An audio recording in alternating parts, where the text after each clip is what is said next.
कुठे आलायस? आजीकडे आलाय तू? हो, तू ओळखतेस का आजीला? शिरा मस्त झालाय. हो पण कशाला त्रास करून घेतलात तुम्ही? त्रास घेतला? आणि तुला माहितीये का, हॉस्टेलमध्ये दर 2 दिवसांनी सांगायची शिरा बनवा म्हणून.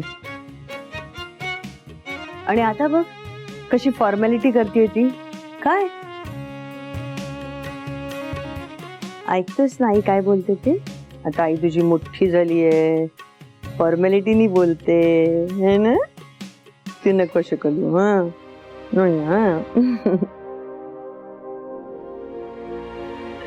बरं मला सांग, तुम्हाला दोघांना तिकडे म्हणजे कोणी संशयाने पाहिलं नाही ना? हिला कोणी ओळखलं नाही ना तिकडे? नाही नाही मॅडम, काहीच टेन्शन नाहीये. मला कुणीही ओळखलेलं नाहीये. मी लीला आहे यावर सगळ्यांचा विश्वास बसलाय. म्हणजे मी वेषांतर करून तिथे गेलेच, पण मी माझी भाषा सुद्धा बदलली आहे. भाषा बदलली म्हणजे? मी आता स्वानंदी नाही आहो ना, मी आता लीलाबाई आहो ना, अशी अशी करत असतो. खरंच तुझं कौतुक करावं तेवढं कमी आहे. आपल्या बाळाला मिळवण्यासाठी तुझे पाऊल उचललेस ना, मला खरंच तुझा खूप अभिमान वाटतो. पण आई, तू फार कौतुक करू नको त्यांचं. अगदी वेंदळ्यासारख्या वागतात तिथे त्या. हा म्हणजे वीक सरळ नसतो, कधी तो चष्मा हल्लेला असतो, कधी साडी नीट नसते.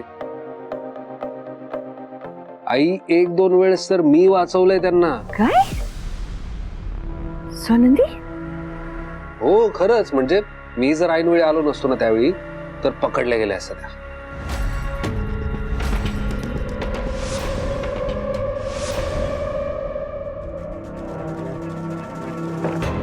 तनु, हे बघ. आय होप मावशी यात काहीतरी सापडेल आपल्याला. बघ तर आधी.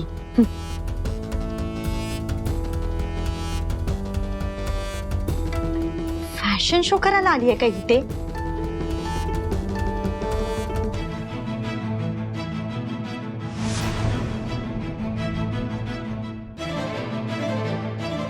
यात नक्की काहीतरी असणार आहे मावशी. बघ तर आधी काय आहे.